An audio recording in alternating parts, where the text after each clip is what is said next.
And I'll tell you a little bit about my interest in this topic.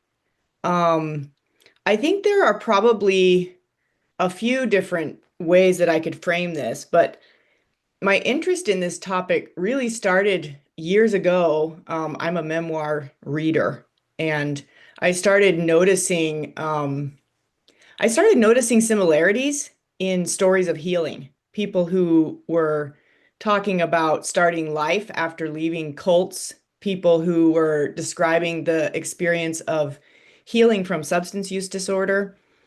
And I started realizing no matter what people called this process, there were threads that I was picking up in a lot of stories. And so I've just started paying attention. What does it look like? What does the healing journey look like? The other piece is I remember a few years ago reading Matthias Roberts' book, Holy Runaways, and he really makes a beautiful case that the process of distancing yourself from a context that has been harmful to you is a holy process. And that when we run away, we're not just running away, we are running toward.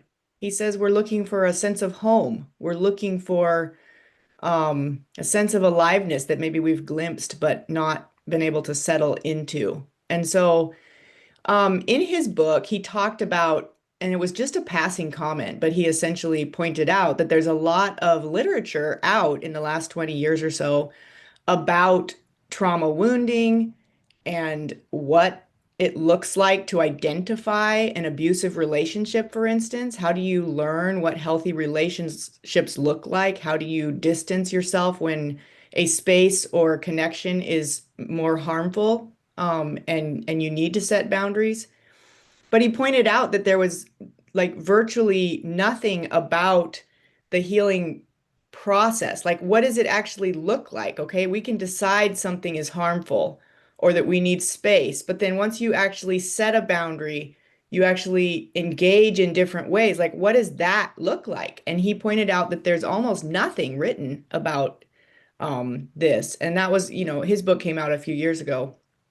Um, and then another piece in this curiosity of mine is last quarter, so February and March of this year, 2025, I took a class from Dr. Hilary McBride, who's probably best known for her book, The Wisdom of Your Body. But she's a psychologist and has done some pretty amazing work that I've followed for many years. And I took a class from her called Embodiment and Therapy, and it was up in Vancouver, BC, at a university up there. And I was driving back after they had a 2-day intensive where we all met together. The rest of the class was online, and I was driving back, and it's for me, it's about an 8-hour drive. And yeah, I just started thinking about patterns. Like, okay, there are threads of healing. People reconnect in some way to themselves, to others, to the world around them, to their sense of vitality, to what John, the book of John, Jesus is cited as saying, I have come that they may have life and have it more abundantly. Like, there's a reconnection to abundant life that people talk about. There's a renegotiating of a sense of who am I? If I set these boundaries, then how do I renegotiate my sense of who I am and who we are, the people that I'm doing life with? And then there's a sense of kind of either finding new words or finding new metaphors for or ways to think about a sense of purpose. Like what are we doing? Where are we going? And so these are some of the threads that I'm noticing in people's descriptions of their healing journeys, that often involve setting boundaries and taking space from certain people or contexts, and just trying to almost experiment repeatedly as they seek out what is sustainable and life-giving for them. So I've been thinking about these threads. Another area that caught my attention was in the beginning of Laura Anderson's book, When Religion Hurts You. She says the same thing. She says that essentially there's a lot of work now that describes what trauma wounding is, but she said there's very little, and she uses the phrase she's an ongoing and dynamic process of healing. So she says there's very little talking about what that looks like. And just to give you a sense of what she's meaning there, she's trained as a psychologist, and so she is essentially really describing a wider conversation in the field of healing more broadly, not just from in spiritual contexts, but more broadly. And you could think of it in terms of the acknowledgement of something called complex PTSD. You know, it's still, I think it might be actually being recognized now by the American Psychological Association, but generally not recognized. So trauma was something that happened, and then you notice the wounding and you go and get healed. And it was understood as this thing that you could just it would happen, and then you would realize you need to fix something and you go and get help, and then once the treatment plan is over, you're done. And so she was pointing out that there's just very little written or research studied about what it looks like, the ongoing and dynamic process of healing. So those are all comments that I can make to just kind of explain why, how this topic has been percolating in me over the last few years. And I think that I think I'm trying to decide if I want to first do the definitions. I actually want to open our time together with a brief grief ritual. This might sound so strange, and I'm willing to take that risk. Um, People who have to set boundaries or take distance in one way or another, and I'm using these terms on purpose because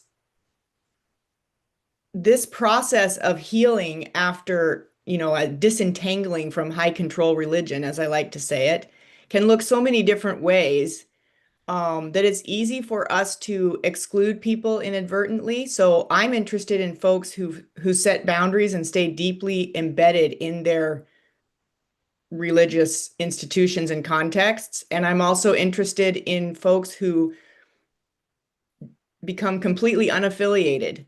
I'm interested in the healing processes as they play out for people who, um, yeah, who take distance or find ways to engage that are sustainable, and people who cut off completely. Like maybe there's an abusive relationship or an untenable situation, and they find ways to completely separate themselves.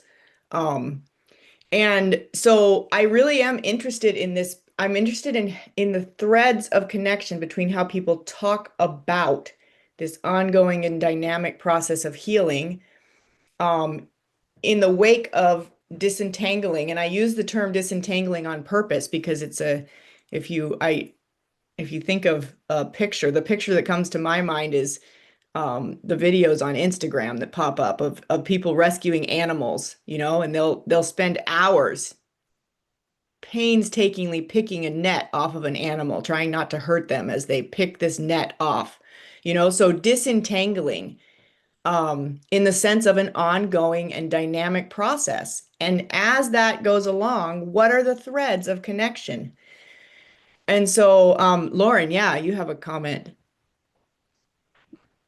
Well, I would prefer somebody else join in here, but I always join in if I don't see anybody doing anything. My friend Art Clement and Art is here too, and I would love to have Art join this conversation. He and I have talked about this in various ways. Um, it's been painful in a way. I mean, I spent my life as a parish pastor, caring for people.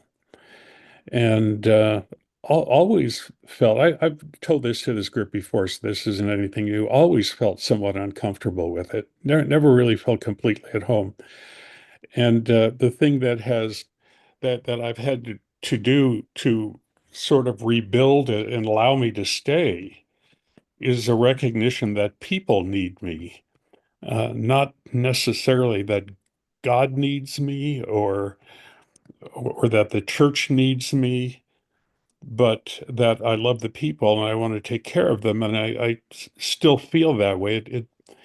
It really bothers me sometimes, Jody, to think about the dear people that I pastored and whether how I probably have or am hurting them by not being a true blue Seventh-day Adventist. And yet it was very painful to be that completely immersed Adventist too.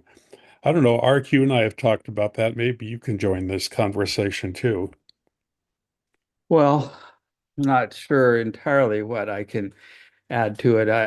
What I can say is that uh, it isn't easy to turn away because uh, throughout my life, at least throughout the years until I finally walked away, is that I always felt different. I still feel different. I feel like I don't belong to my community, and that I am odd in some sort of way because you don't, even though you may turn away and not be, no longer be a part of the organization, you're still, that's the family you were raised in. Just as much as the biological family you were raised in, your identity is caught up and in that organization and that way of thinking. But uh, I guess that's probably part of the reason I attend things like this is that it allows me to peek in on my family without having to commit to anything. Uh, and I'm just kind of What, rambling. what I find interesting about you, Art, is that you're so intensely immersed in theology, and more so than I am. I mean, you're way more interested in theology than I am. Probably And about 95%, not about 90% of what I read and of the podcasts I listen to are religious in nature and have to do with right. theological issues. And I'm more interested in how people receive their faith. I'm not that interested in the theology part. And I think that's really interesting. I think one of the most difficult things to do about disengaging from Adventism is releasing oneself from that all-encompassing and horrible fear I had as a child of being lost. I cannot imagine, I have three children. I cannot imagine any circumstance under which I would burn my children. They couldn't do anything that would cause me to, even though Adventism has uh, that doesn't believe in eternal conscious torment. Ellen White talks about burning until every bit of the sin has been burned out. And that just, if there is a God who is a loving father, uh, it can't be the one I was told about. Can't be the one that I was raised to believe in. And and I just find it difficult to buy the idea that if I don't accept the sacrifice that was made for me because I don't believe in it and don't believe it happened. And so because of that, I will burn. And not only that, I'll be raised if I'm living when the time of the end comes. I'll realize what I've lost, and then I'll be raised again to make sure I darn well like feel bad about it, and then I'll burn. That's just totally incompatible with any kind of loving father, and I I don't have any problem rejecting that. However, somebody like Ted Bundy, who supposedly gave his life to God after murdering several women in cruel and horrible ways, as though there's a nice way to murder somebody, but in really gross ways, because he gave himself to God at the end, then he's going to heaven. He's going to have eternal bliss. But someone like me, who I think lives a fairly decent life, and I think treats people reasonably well, has to burn. Or that Jeffrey Dahmer, who ate people, apparently gave his life to Jesus in prison, and enjoy eternal bliss. That seems to me to be obviously a control mechanism to get people to do the things you want them to do, and to well, I'll leave it there. But I take some comfort in the idea that if there is such a God, if there is a loving God who cares about how I behave and what I do, that He'll be at least as loving to me as I am to my children. And that if the God that if such a God exists who is uh, who is as loving, well, let's put it this way. If the God that exists is not as loving or as moral as I am, then I'm sorry, I wouldn't want to live forever with such a being.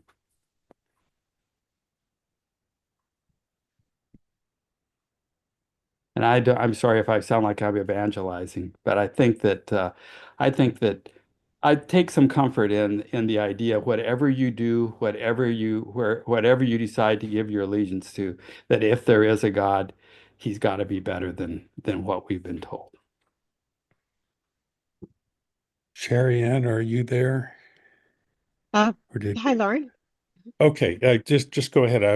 I think I've been watching. I think Chris is next. Yes, Thank Chris, you. and then I just want to echo what Lauren has said. You know, being a former pastor myself, I if I'm not going to be part of the church anymore, I'm not going to become a you must leave the church also evangelist. I don't feel called to help other people deconstruct their faith. I just, affirm Linda's tears in her voice as well. Deconstructing is painful. It is anguishing. To use the construction metaphor, sometimes you hit your thumb with a hammer, and you're in pain. And I think anybody who has done deconstruction of faith, you feel unmoored for a while. You feel drifting. You just don't know what's solid anymore. And that's why today's topic interested me.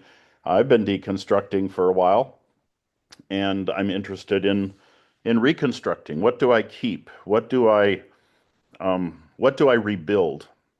And what do I rebuild with? I think when right now, I'm on the school board of my local Adventist school. They put me on the board. I said yes. I could have said no. This week I got free tacos out of that for the last board meeting of the year. So that was nice. And Lauren, will appreciate this, and anybody else who's done ministry. This week, as a chaplain, I did my first adult baptism by sprinkling this week. I went into a room. A lady said she wanted to be baptized. She never had been baptized. We talked a little bit more. She was okay with a little water on her head. I didn't think I could wheel her down to wherever I could find enough water to do that by immersion. So I put some water on her head in prayer, and she was quietly moved and in tears at the end of that. And then I made a little baptismal certificate for her the next morning to commemorate the event.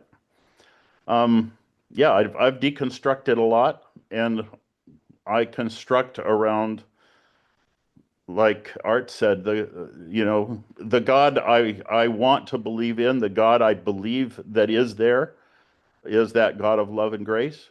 And if it's not, I'm with Art. I don't want to spend eternity with a tyrant. So that's where I'm at, and I'm looking forward to today. all right, thanks, George. Sorry, thanks, Chris. George,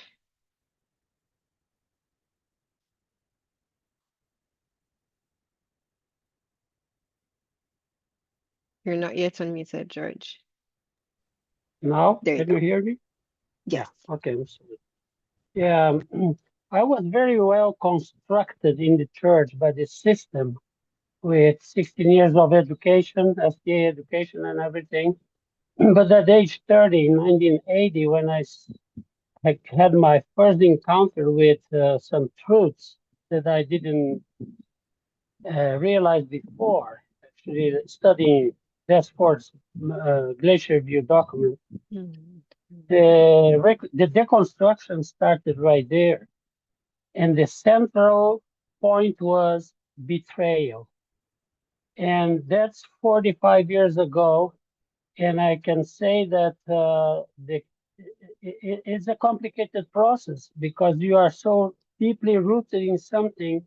And if you're betrayed by your church that you love, that you trust on, and all that stuff, so it's a really difficult process and a long process too.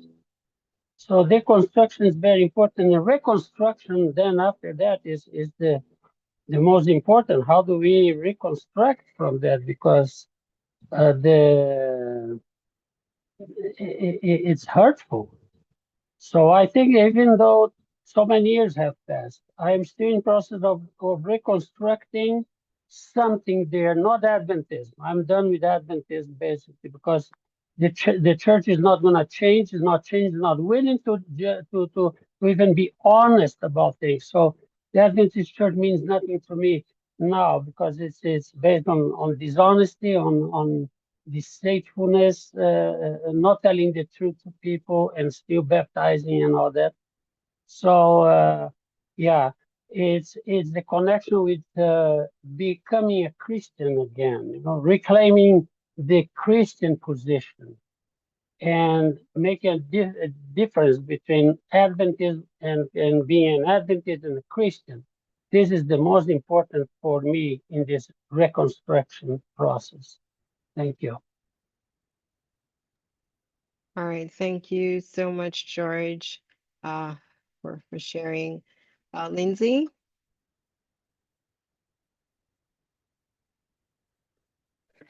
Yes, hello, good morning. I wanted to say hello to my friend Jody that I haven't seen since we both deconstructed. So, hi, Jody. Hello. Um, and I just wanted to affirm that deconstruction is a very painful process. It was really painful for me. And the identity part, because being Adventist has been such a core part of my identity from birth, that losing that piece was one of the most destabilizing parts of the deconstruction, because you just have to like start all over again. It's like, honestly, deconstructing is like moving to a new country with a whole new culture and like new language and like new everything, and you have to figure everything out from scratch. And it was a very painful and long process for me. And I know there's a lot of people like me going through it, and it has been uh, an honor to be able to meet with some of those people. And, sometimes you're just going around the world and you run into one in the wild. I ran into one just yesterday. I was talking to her. So I said, well, I was raised in kind of a high control religion. And they're like, oh, me too. And so it's like, oh, yeah, we have that in common. We were like super sheltered when we were little. And then we had this whole process that we went through for various reasons. And um I came here today because I really wanted to hear this conversation because it's so relevant today to so many people. All Thank right, you, thanks. Lindsay. I hope we can chat more. Yeah, I I miss like you. that. All right, so Bjorn, I think you're going to be the last one before we hand back over to Jody. Okay, cool. And thanks, Jody, for this slightly different format to question time. I appreciate this. I very much respect what everyone said so far in terms of where they are and in deconstruction. Is it okay if I take a slightly different approach to this? Because okay, so I grew up. I'm a third culture kid, so I grew up all over the world, and so I've never fit in anywhere 100%, right? And so I've never felt the need to fit in anywhere completely either. Like that's not a big thing that and I can be very happy in a slightly foreign environment. So but my internal views about Adventism and the way I approach it from maybe a doctrinal point of view and a few other bits and pieces have shifted over time, but I so value the community part of it that I really value going to church like as much as I can, like pretty much weekly, but not because I necessarily believe the way everyone else does, and I don't need to either. And so I don't know. I'm just wondering if there's a way to deconstruct and reconstruct while still in the community, and kind of improve things from that perspective for yourself and for others. Like, and the Adventism that we're building, at least I feel like on this side of the world, is vastly different from what we're complaining about in these sessions. Like the heavy baggage that's hurt so many people. It's just not a reality in European Adventism often, right? So I don't know. To me, it's better to stay in community, and to address it from inside rather than to leave in the deconstruction process. I feel like deconstruction can happen on a personal level, and but you can kind of deconstruct and reconstruct while in community, and sort of better things from that perspective, rather than having this divorce. I mean, my uncle left years ago, and I've talked to him, and he doesn't believe it at all. He doesn't believe in Adventism, but he so misses the community, and I'm like, why not continue in a spiritual community? Why do you have to agree with every single tenant just to be part of the community? I don't think that's a reasonable expectation at all for anyone, in any context. So I just come at it from a different point of view. I think it's too big a sacrifice to leave, and it's an unnecessary one. I know that's controversial.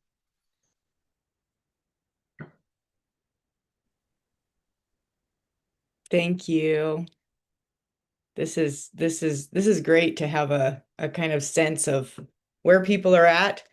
And yeah, I appreciate your comment, because I was attempting to express that, and maybe I should restate it to make sure that I'm clear, is that I'm really pretty uninterested in how people decide the healing journey looks for them as far as logistics, like if you stay or don't stay, or you end up involved in a lot of different communities, or you find one particular community to be deeply embedded in and have as your almost exclusive support system. I'm kind of uninterested in those logistics, and I'm more interested in the threads of connection that I'm seeing between people who talk about their healing journey after disentangling from high control religion. And that can be disentangling physically. It can also be disentangling psychologically, emotionally, in so many different ways. And for many people, you can disentangle from any of the harmful parts and stay, right? Deeply embedded. There's never a point where you completely leave. And for others, they have to completely leave in order to do that disentangling and to find a sense of boundaries. And I'm really much more interested in that, in the common elements between all these healing journeys. And I know this might be very controversial, but I tend to like to use I like to use extreme examples just to explain what I mean when I say I'm interested primarily in the function of things. One example that I often use is that I remember years ago I was teaching a required religion class at the graduate level, and had more than half the class, I think, was non-religious. They were just required to take the class because of the institution that they were enrolled at. And I remember reading a paper a student had written about their experience with Wicca, and realizing the way that that student had found support in the practices that they were describing was the exact same function that my practices do for me. And I might have been trained as a child to say, oh, that's evil, that's bad, that's dangerous. Well, I don't have to go and do it, but I'm interested as a biblical scholar and a theologian and a social scientist. I'm interested in the function of things and the threads that weave themselves between healing journeys that take drastically different logistical details. So anyway, I'll bring up a few things, and I still am going to lead us through a grief, a moment to acknowledge grief. So let me return to that and just briefly explain my reasoning. somebody in the chat, did I write down their name? Yes, okay. Ray and Bobby Stovall, you commented in the chat that life is a constant deconstruction and reconstruction process. Otherwise, one is stuck in the mud. And we could say that for ourselves as individual humans and also for communities, right? Any community that is going to be sustainable long term must be in a constant state of dynamic and ongoing processing, adjusting, adapting, responding, relationally, and then updating, and then trying things, and then adjusting, etc.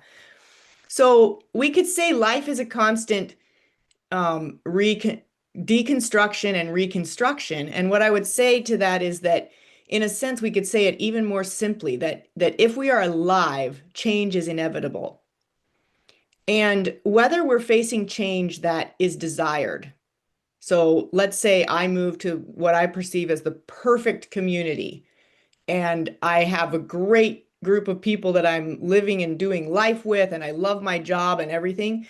Moving to that place, right? Meaning that maybe I'm switching a lot of contexts, that involves loss.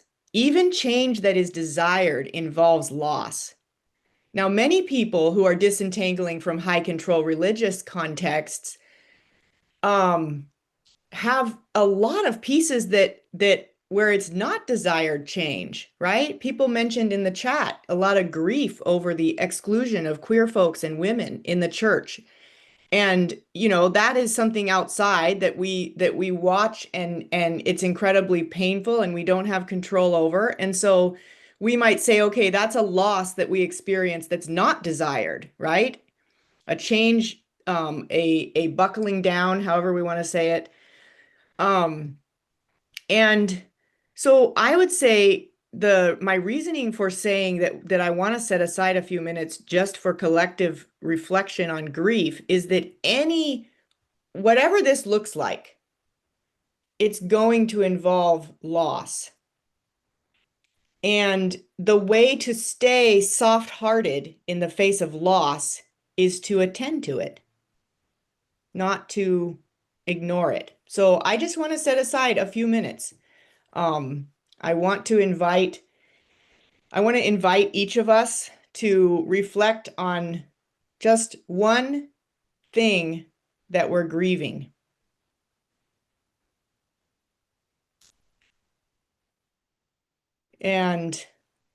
Or one loss, and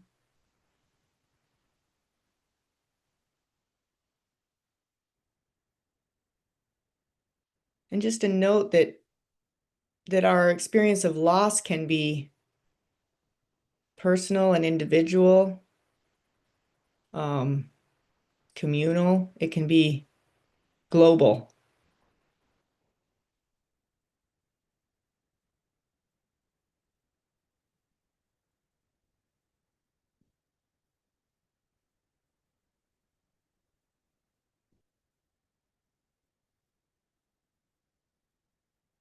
And once you have one thing in your mind, attending to one area of grief or loss, I would invite some kind of connection. Just to give a few examples of what that can look like. If you feel the loss in a certain part of your body, maybe just placing your hand on that part of your body to attend to what you're noticing. Maybe someone you could text and just say, "Hey, I'm thinking about this. I'm grieving this."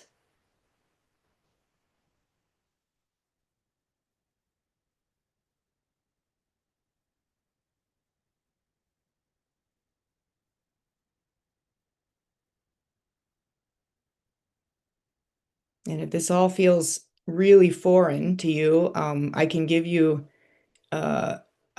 my example in case that's helpful to any of you. Someone I love very much is suffering from dementia right now. and they are convinced that the devil is in them, that the fact that they don't have clarity means that the devil has taken over them. And so that's an impact of what I would call fundamentalist high control religious framework that I'm grieving. I'm grieving the impact of that this person I love is sitting with tremendous pain and a sense of estrangement from God.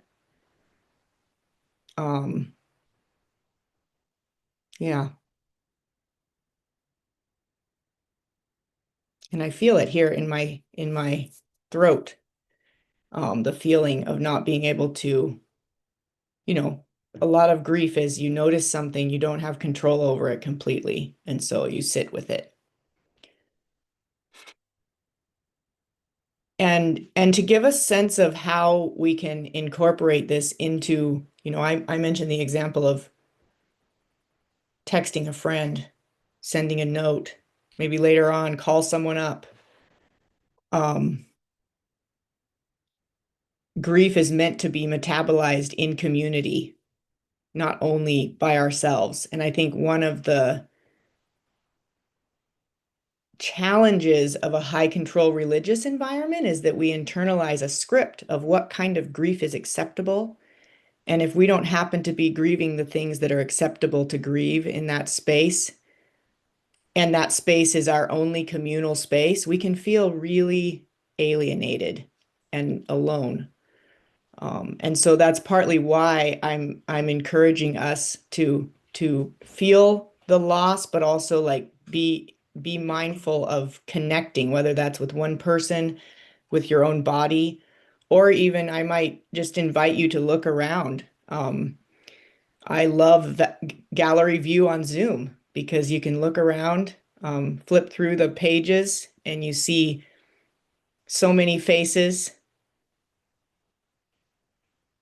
and just sit for a moment of paying attention to that every single person here is carrying a loss of some kind, and that in this moment, we are present with one another in this part of the human condition.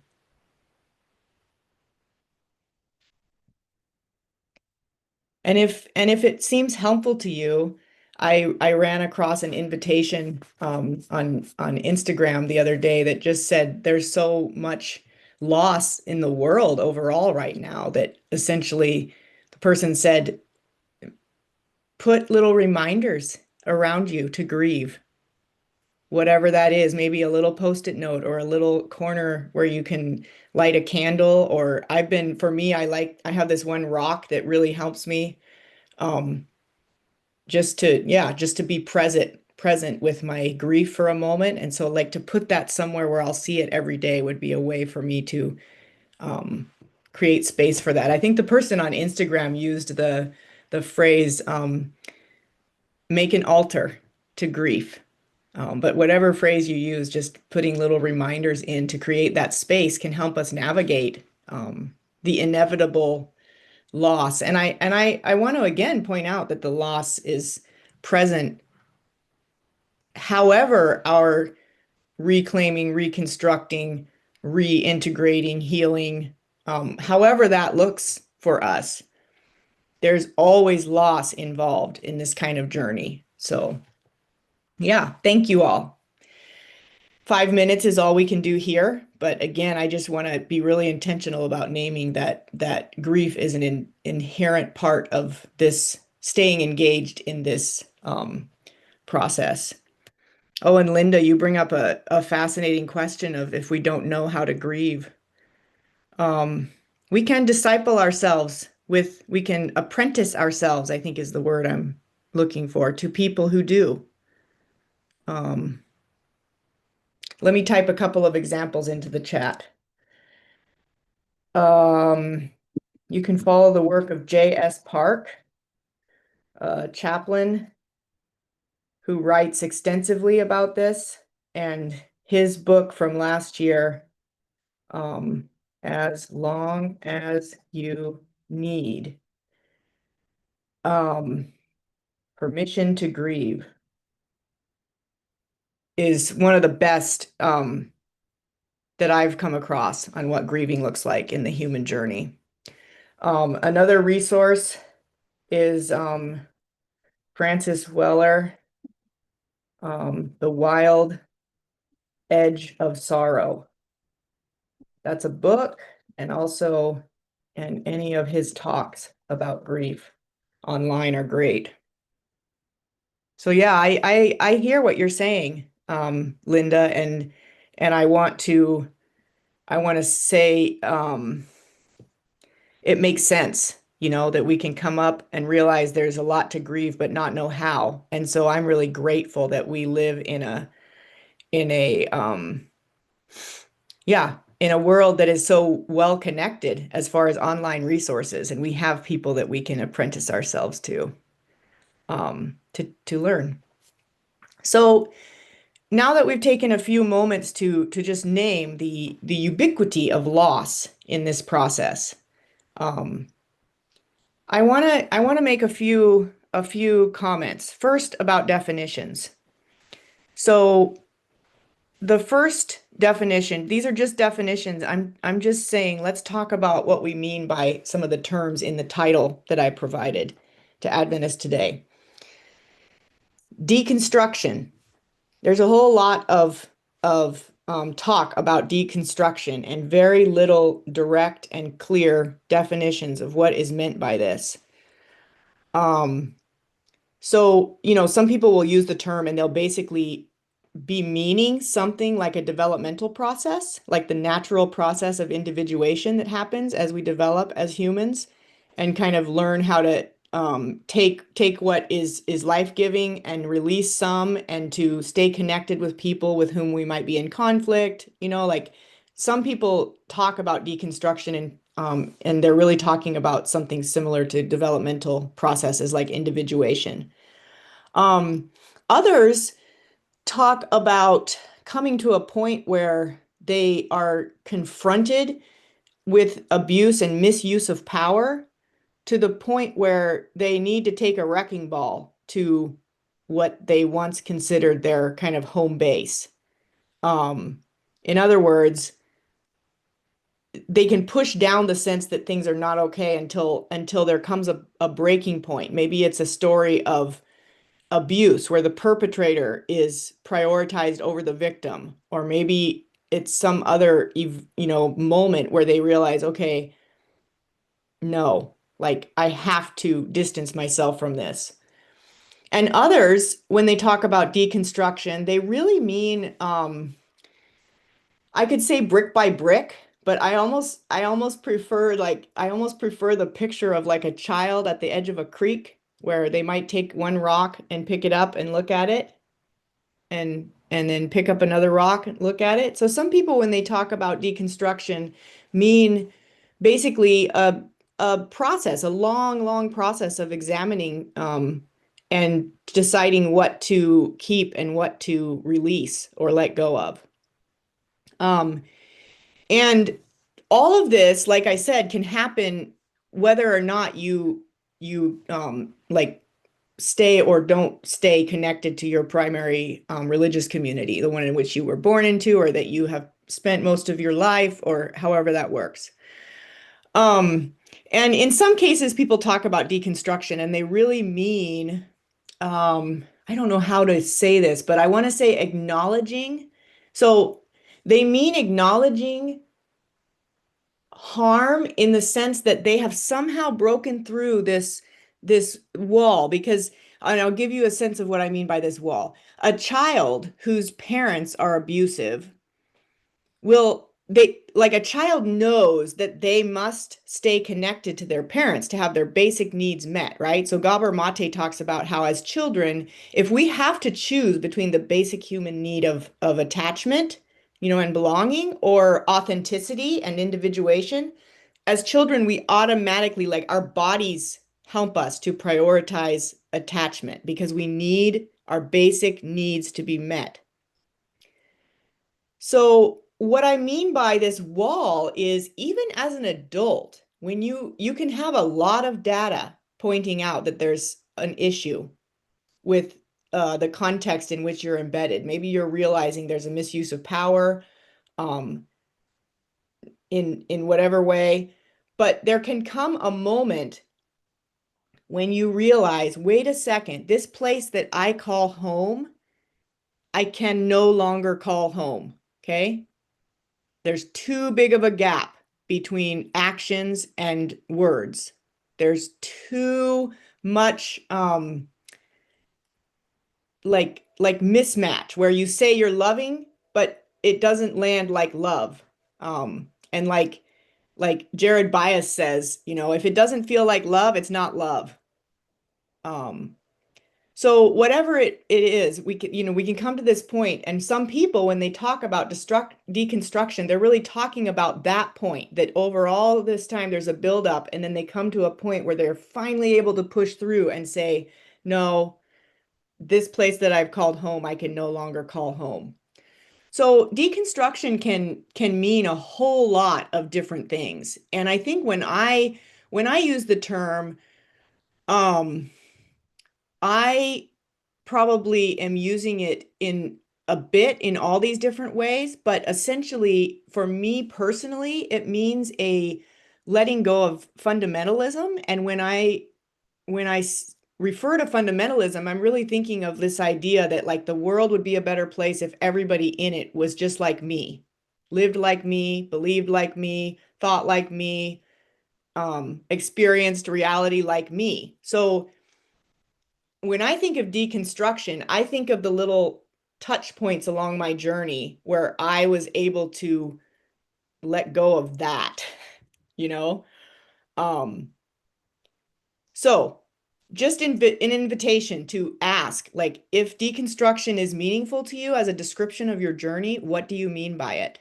And to know that no matter how you're defining it, you are not alone. There are others. There are people who define it all different ways. Then going to the term high control religion, again, I take that term from Laura Anderson's work. And if you want to look into Laura Anderson's work, she wrote the book When Religion Hurts You, and she has a phrase that somebody mentioned in the chat earlier, adverse religious experiences, which you'd be welcome to look at her definition. She also has in her book a diagram that she calls, it's basically the power and control wheel used in domestic violence training. And she has filled it with examples from high control religion. So kind of what does a misuse of power look like in religious contexts? Okay, and I mentioned already that disentangling can be physical, emotional, spiritual, intellectual. The other thing that I would say is that not only is it an ongoing process, but often it's a combination of these various things, the physical, emotional, spiritual, intellectual, and the combination can be so different. So that's another way that I have come to think of spaciousness in what does the healing journey look like after deconstruction, so to speak, is that for one person, they physically need to remove themselves, okay?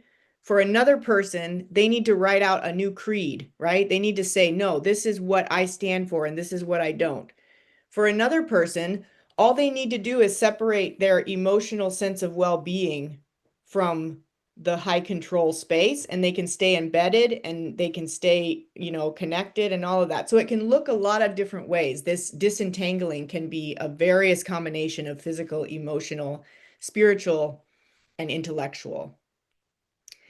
And I think I'm realizing we have very little time left, and I want to be careful about what I decide to focus on.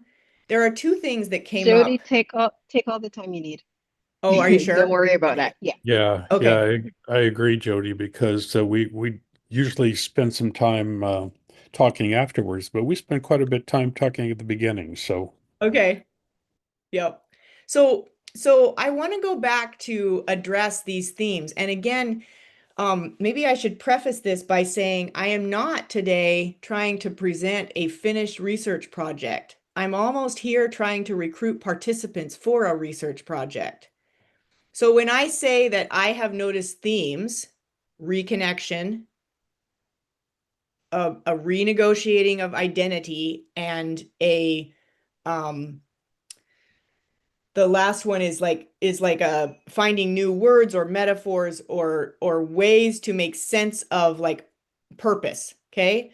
When I say those three things, those are coming from completely anecdotal, from me having read countless memoirs, talked to countless people on the healing journey. Those are threads that I'm noticing. And part of the reason that I think that they stand out to me is because, and I'm going to type this into the chat. This right here is the definition of spirituality that I tend to use most often. And so part of it is just to say that what I'm noticing in people's descriptions of their healing journey is that there is a reconnection to self, to others, to God. If you still have a sense of God, for some people, they prefer the word universe, or to the natural world, or to the web of life.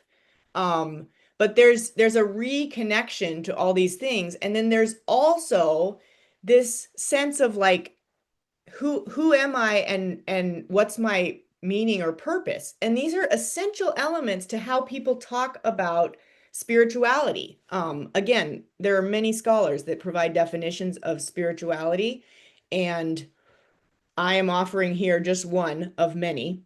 But these are what I understand to be central to spirituality. And I think of spirituality as something that is part of what it means to be human, but that what religion is groups of people who answer these questions. Who am I? Why am I here? And what does it mean to be a relational being, right? To be connected to oneself, others, something larger than yourself. Religion, I understand to be basically a group of people who answer those questions in similar enough ways that their practices, you know what I mean, like unite them, that they become a group. Now, many of us, I think, gathered here, like, I'm a Seventh-day Adventist because I was born a Seventh-day Adventist. So this is the community that I was born into. The birth lottery made me a Seventh-day Adventist. And so I am here in this community, and I'm realizing as I deconstruct and go on my own healing journey to rebuild, to reclaim, to renegotiate, I'm noticing that I am becoming comfortable being embedded in my local community, my local church community. And I would say, if you were to ask me, am I Seventh-day Adventist? I would say, well, I happen to be born Seventh-day Adventist. That's my answer. I have no other reason for being part of the community. And for me, that is okay right now. But everyone has to come to their own sense of this. But all this to say is that we end up with communities where it's no longer a religious connection group, right? Institution where people are joined together because they answer these big questions. Who am I? Why am I here? And like what is my sense of connection? What does it mean to be a social creature? We have communities where, you know, everyone doesn't answer that question the same way, and that can still be community, like some of you mentioned. It doesn't mean it's, you know, agreeing on everything is not the only way to have community. But there's two other things that I want to point out, and then I want to read you a few things from some student papers that I just graded this week. The one thing is, I think it was George, you mentioned betrayal. And I want to speak to this really quick because I think that addressing betrayal is really, really important. And what I would say here is that when it comes to renegotiating identity, to really grappling with how, if I no longer mean what you mean, right? If I no longer say I am a Seventh-day Adventist because I intellectually, I intellectually agree to these 20, however many, are we at 28 or 29 now? It's 28. It was 27 when I was growing up. I no longer agree to these things. So then I have to go through a process where I say, okay, then who am I? And what do I want to say? And how do I make sense of this? And I think that understanding how betrayal works is really, really important to this. And Nana, I want to say, please, like, don't forget your comment or question. Okay, we really want to hear from you. So I'll say a few more things, and then I think we're going to open it up for more conversation. So please, don't think me ignoring you now means we don't want to hear what you have to say. But the thing that I want to say about betrayal is particularly painful in high control religious contexts because we have perhaps been part of a community that basically taught us, not always directly, sometimes indirectly, but taught us that it is dangerous to seek support or to be impacted by people outside of the community. Okay, so we have been conditioned in many cases, not always, right? Again, you can be in the community and not internalize these messages, but many of us internalized a message that it was dangerous to seek to get support or to be impacted by people outside of the exclusivist community. And so when you encounter irrefutable evidence that someone with power in that community is abusing people and not being held accountable, if you repeatedly encounter someone saying, well, we love you, but, then you experience a deep sense of betrayal. There's no way around that. And so for anyone who has needed or expected certain things from their religious community, and then reality has really clashed, has not provided that, betrayal is something we have to sit with, and it involves, I don't know, sitting with the sense of loss and pain and asking what was I wanting? What was I needing from this group that I wasn't given? And how can I validate that need? And one of the things connecting this to the renegotiating of identity that I have found really helpful is the work of Esther Perel. Esther Perel is a sex and relationship therapist who is quite she's very, what's the word when you're very like, I'm blanking on the word. Anyway, she's a very animated presenter and speaker. Very fun to listen to. And when she talks about betrayal, she essentially says that when we experience betrayal, it requires us to rewrite the narratives through which we make sense of life. So when I say sitting with betrayal is an essential part to many people's renegotiating of identity, what I mean is to sit with the pain long enough to really like put words around, draw a picture around the betrayal, like be with it. And then gradually over time, it seems that what people do who are a decade or 2 decades or 3 decades into their healing journey is that they renegotiate. In narrative therapy, we call this like reauthoring. You reauthor the narrative in a strengths-based way. You can keep the parts that are serving you well. You can really lean into the legacies that you want to carry forward, but you essentially edit the narrative to adjust to these new realities that you've had to face.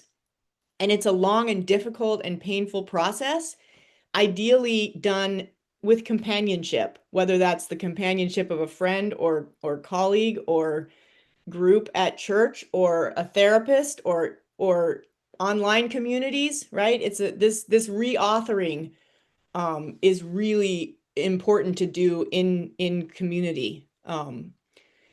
So that was the one thing I wanted to make sure I got back to from the comments earlier. And then hold on, I typed one more thing. No, I'm gonna go straight to just to comment on how do you, so I mentioned John, right? Jesus says, I have come that they may have life and that they may have it more abundantly or to the fullest. My comment is that one of the other complicating pieces of disentangling from high control religion is that many of us never learned what connection looked like what sustainable, healthy connection looked like. And I want to be careful how I say this because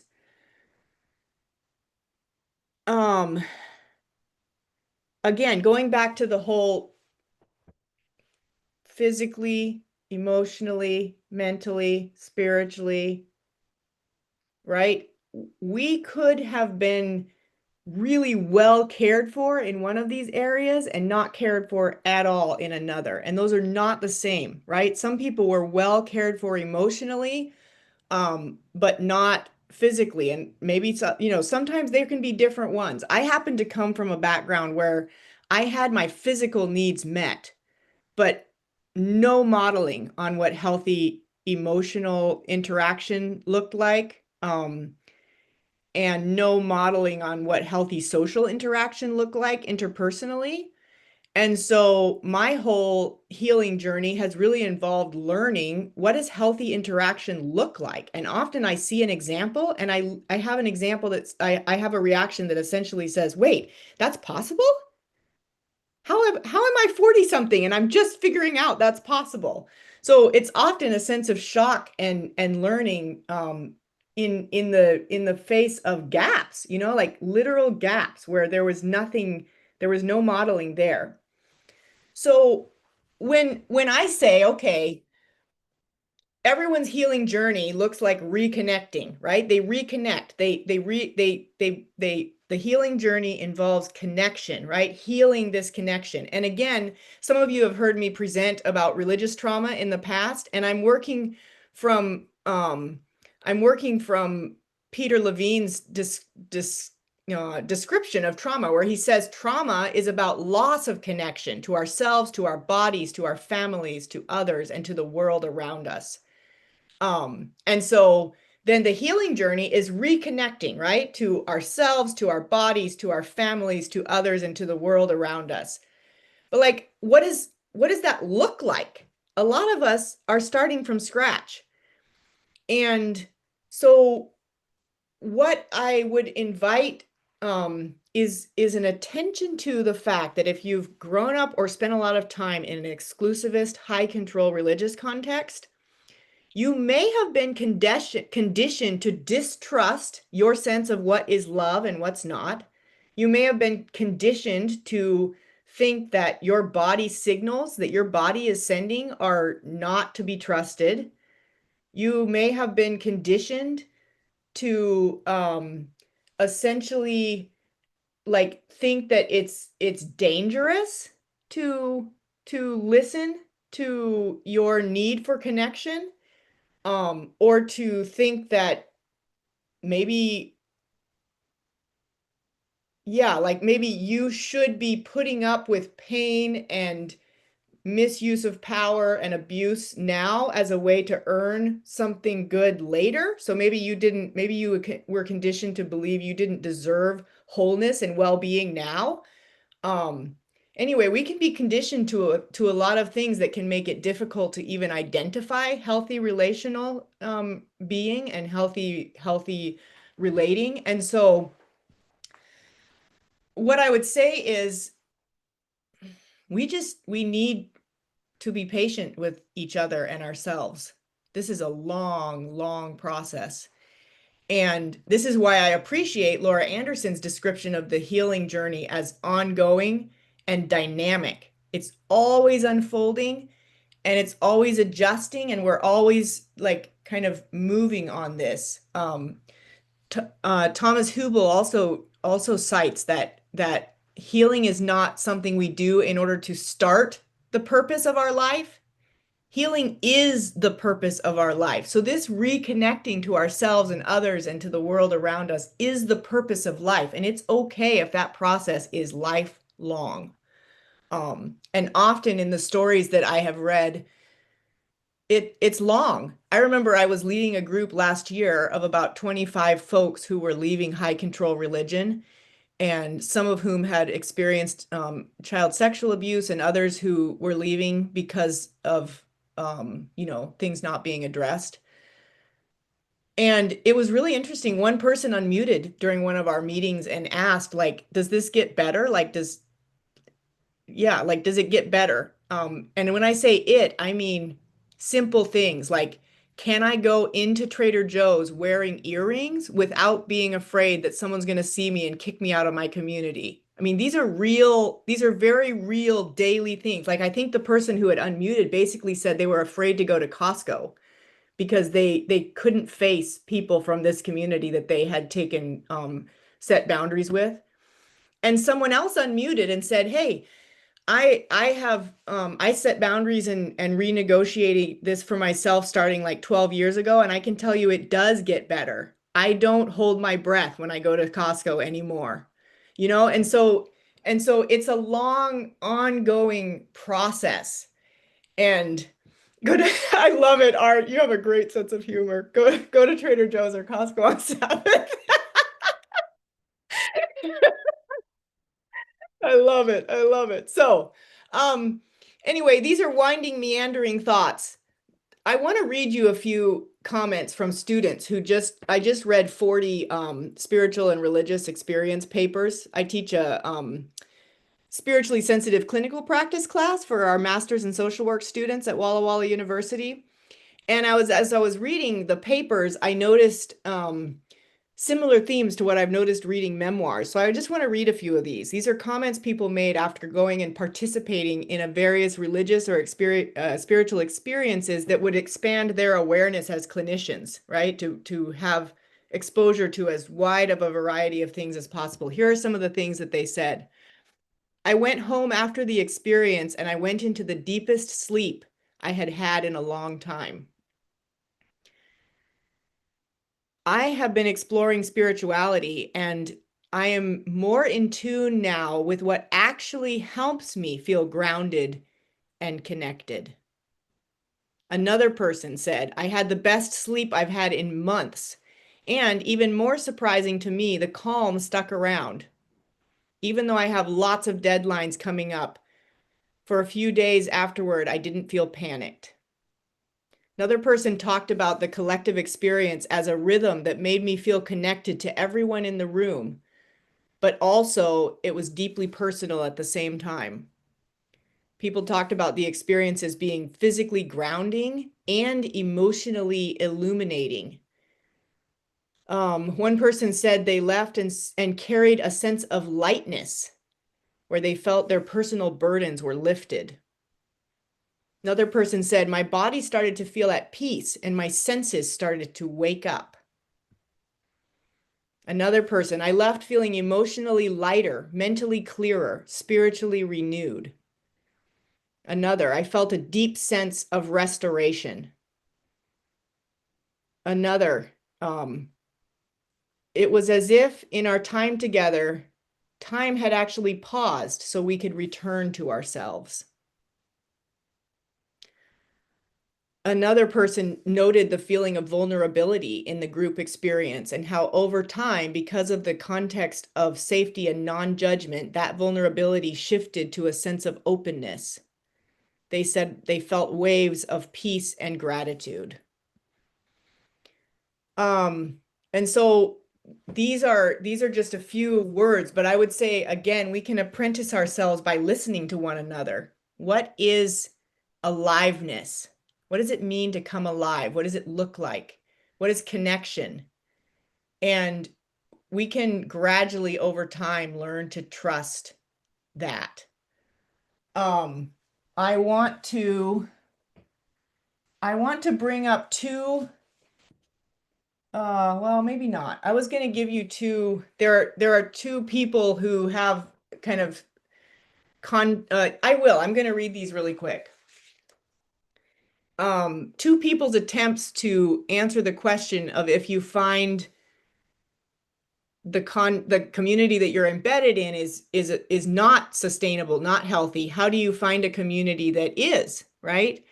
So years ago, Pete Scazzaro came out with this book called Emotionally Healthy Church, and he has 6 principles. He says, when you're looking for a place where you can be a whole person, he says, look beneath the surface, break the power of the past, live in brokenness and vulnerability, receive the gifts of limits, embrace grieving and loss, and make incarnation your model for living well. So this is someone working as a Christian pastor who is trying to sum up what does it look like to cultivate an emotionally healthy church context. And then the last one that I would show you is a framework that I think it's this document. I'm just going to put this on the screen really quick. This is a framework from Preston Hill's work on safe community. And he essentially says, look for spaces where safety comes first, meaning in the case of child sexual abuse victims, it needs to be a community where the victim's well-being is prioritized, not the perpetrator. Okay, the perpetrator can be cared for, but the victim's well-being needs to be prioritized. Safety first. Active listening, including listening to the stories of people who have been hurt. Fostering agency, so like allowing people to have choice. And then engaging with the body. And one of the things, if you want to read more about this, Hillary McBride talks about Preston Hill's framework in her podcast and also in her recent book, Holy Hurt. But basically, when he talks about engaging the body, he said, when we learn to connect to our bodies, it is a way that we inoculate ourselves against gaslighting. In other words, if we can connect with our bodies and help others to do the same, we protect ourselves against that experience where someone says, oh, this feels bad to you. Well, it should feel good. We build a connection to ourselves that can help us navigate and notice when there's a misuse of power. Okay, I've rambled long enough. Let's Cherry Ann, I'll pass it over to you, and yeah, let's hear what folks have on their minds. All right, thank you so much, Jody. Really appreciate the care that you've taken to go through this topic that is deeply meaningful to so many of us as we all try to navigate what our relationship with the church will continue to look like. I do have a few thoughts about my own journey, and particularly when you talk about the common theme of, setting up these boundaries and maintaining these boundaries, once you've left. And I know one of the challenges that I've had, it's like this, because I'm so used to being told that there is the truth and the way to do things, that now when I'm choosing, sometimes there's this distrust, like, can I really follow my own moral compass, And, Lauren talks about, persons mention this kind of Jesus first religion, but then you go, am I just depending solely on grace? And it can get really, really confusing. But I've kind of landed at the part where there are certain things that I continue to practice because you know what? I'm culturally Adventist. I was going to church regularly since I was 4, and I'm a 4th generation Adventist. And so there's some things that come naturally to me, and there are some things that I still value, like the cycle of work and rest, systematic giving. I'm a lot more discerning about where I give my money, but I do believe in giving to causes that I think are meaningful and doing good work. And there are several other things that I could go. But I think the thing that I often grapple with is that mistrust of my own moral compass and really making that determination for myself and keeping those boundaries. I don't know if you want to weigh in on any of that. Yeah, I think the piece that feels really important to me is just to name that like, can I really trust my own compass? And one element that has been so interesting to me is that, and many of you may already you might remember this from my presentation about healing from religious trauma, but like, I think in that presentation I used the frame of bearing compassionate witness. That is what we can offer each other, to bear witness to one another. And what I have found really, really helpful is mirroring, not in the sense that like you're sad and so I feel your sadness in my mirror, my mirror neurons help me mirror that, but like allowing myself to be seen by other people and allowing myself to see myself. Like my 42-year-old self looks back and sees my 13-year-old self. And I'll just give you a couple of examples, but like, the process that you're describing does not happen in a vacuum. We are social creatures. We're relational creatures.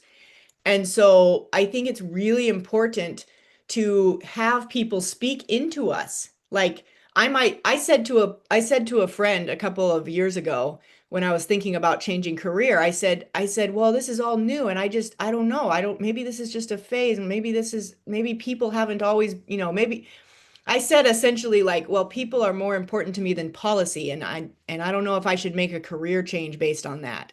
And he was someone who had known me since high school, okay? So for 25 years. We haven't been in touch, but he essentially looked me in the face and said, "Jody, you were always like that. People have mattered to you more than policy for the last 2.5 decades. This is not something new. This is something we could see in you, even when you were deeply embedded in a fundamentalist mindset where you were out wanting to get everyone, proselytizing everyone." And so allowing myself to be seen and borne witness to can sometimes help you situate what feels like a momentary thing in a much broader canvas. And the same thing, like I've looked back at things that I repeated that were deeply hurtful. And I've thought, oh, I have so much regret and pain around that. But you know what? When I was 12 and spouting hurtful things to people around me, I knew it was hurting people. I can look back now in my 40s and realize, no, in that moment, my little heart knew that a relational damage had happened. And yes, I didn't know I had an option. I didn't know that I could be there and not spout this stuff. But I did know that it was cutting me off relationally, and I did know that that's not what I wanted. So now that I do know I have options, I can look back and see that thread. And so I think bearing witness to doing this kind of processing in community, it's incredibly important. That is so true, and I've definitely been blessed to find good communities like this one and others that have helped me to kind of make sense of what I'm experiencing and what I'm going through. And I'd have so much to say about things that I've said that I go, yeah. We don't have to get into all of that today. That's a Lindsay, whole other please thing to grieve. it's a whole other thing to grieve. It really is for sure. Lindsay, please go ahead and join the conversation. I was just thinking about how when I went through this deconstruction journey, it changed basically all of my values on a fundamental level. And when that happened, when I deconstructed and my husband at the time did not deconstruct, it created a situation in which we no longer had shared values and we ended up having to end our marriage. Um, I know that that is the story for some people, and for other people, their deconstruction journey, they were able to deconstruct together. And some couples, I assume, are out there who one has deconstructed and the other has not, and they have managed to find a way to stay together. And I'm just curious if you have any thoughts on that, Jody, like um, how this has affected marriages. And I can't really blame, I can't blame my ex-husband. Uh, he didn't change, he married me and we had the same values, and then I'm the one that changed. And in the end, we just couldn't find any common ground anymore, and we couldn't be together. So I'm just curious your thoughts on that. Yeah, I have a lot. Which ones I want to say is a different question. I think two things that I would say, and this is a really indirect way to answer your question, but if anyone wants to have these conversations in a less public way, I am here. I am happy to do that. But I'm gonna answer your question in two indirect ways. One, for me, the healing journey has looked like, and this sounds terrible to say it this way, but I'm just going to say it anyway, diversifying your portfolio. In other words, part of healing has meant learning that I couldn't get the support that I need, or I couldn't get my basic needs met all in one place. And for me, that unfolded over a long period of time. I was with my ex-husband for 20 years, and during that point, I gradually realized certain things couldn't be offered to me in my relationship, and I was really blessed to find so many circles of support and to find ways that I could receive a lot of support during that 20 years that he couldn't offer, but that I could get in other places. And so I think whether it's whether it's difficulties in a one-on-one relationship or with a relationship to an entire community, I think one of the things that's been really meaningful to me is to recognize the needs are legitimate. Humans have some basic needs. How those are met, we have so many more options than we were led to believe. And so to sit in that space of pain if your needs can't be met, and then to like hold the need with reverence and dare to seek to have it met somewhere else. What that could look like for me is like, I need to celebrate with someone. I would try to celebrate it with my husband and he would shut me down. I would sit with that pain, and then I would take that and I would go to my book club at the local synagogue, or I would go to the nonprofit group that I'm part of, or I would go on to my Zoom group with my friend in Australia who we do accountability together, right? I would find another place to put that need for celebration and to seek to connect. So I think diversifying the spaces in which we seek to get our needs met is really, really important part of that process. And the other piece that I would say is I had a realization a few weeks ago, maybe a couple months ago. And I promise this is related. It probably sounds unrelated, but the conversation was about cults. Like a student in my spiritually sensitive clinical practice class had raised their hand and they had like gone into this long thing about how Catholics are a cult, blah, blah, blah. And they're like a totally non-religious student, right? They have none of the history of Seventh-day Adventist, complicated relationship with Catholicism, but they just like started talking in class. And so I was processing with someone afterward thinking like, what do I do? Like I can't let this stuff be said in my classes, but like how do I adjust this? And in the course of that conversation, I realized, okay, here I am in my 40s.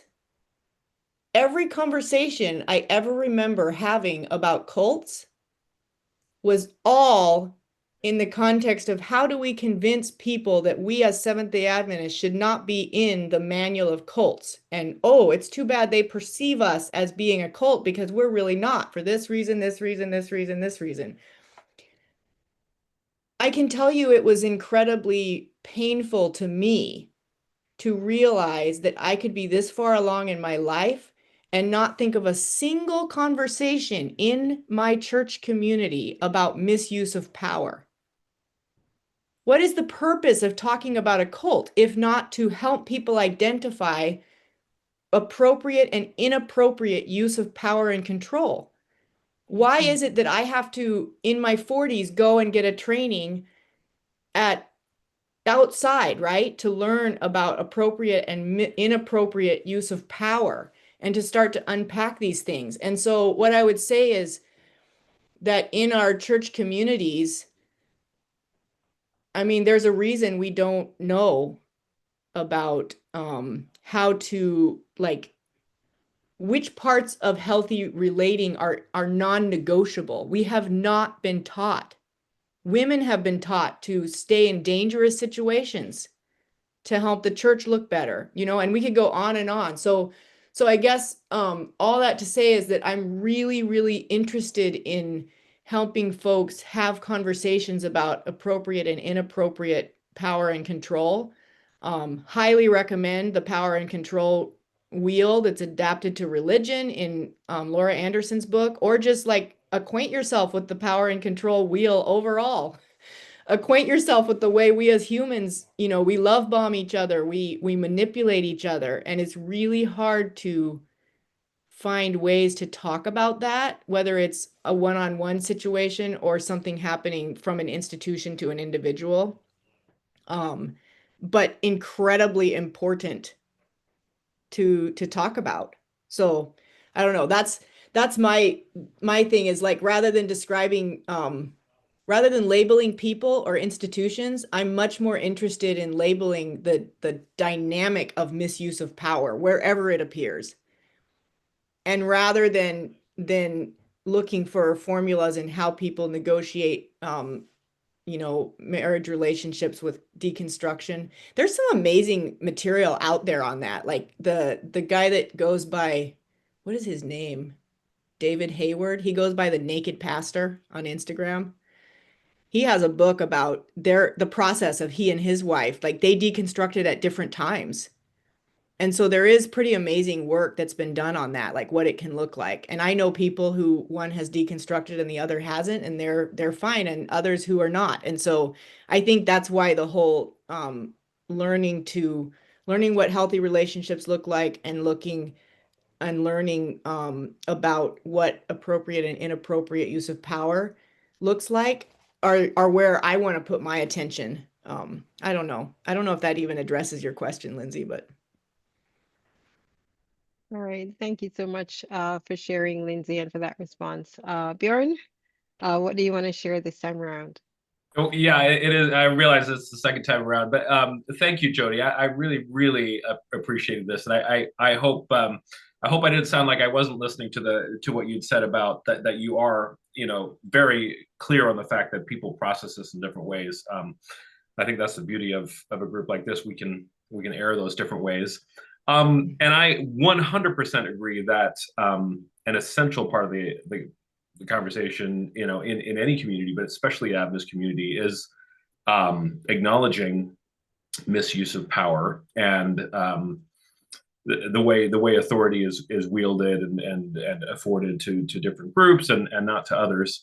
I'm wondering what you would say to an approach that tries to build community within Adventism that is very transparent about that is very so kind of what we're doing right here, and could do, you know, in congregations, and it would have to be, you know, a congregation of like-minded people, but where that is very front and center. So it's like a very transparent, healthy approach to Adventism. I mean, I feel like what's really special about Adventism in terms of what started out as good was a willingness to dig deeper and to learn more and to grow this kind of progressive revelation idea that could still be very, very relevant today if we took that seriously and not just kind of, you know, kept adding to the fundamentals, as you mentioned. So if we built community around that kind of transparency and that kind of determination to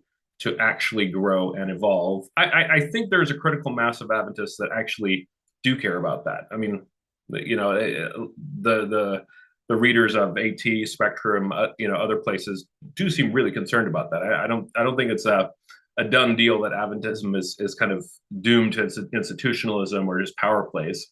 Are you seeing experiments in Adventism that are kind of headed that way or that are allowing for that? And if so, how do they look? And I do need to slip in my advert that Lauren already mentioned. But in St. Louis, we do have an opportunity to meet together at the GC session and have a little bit of that kind of community already in July. So I'm posting the link for the meetup if you're in St. Louis on July 11th. But yeah, how can we do something proactive to build transparent Adventist community that's healthier?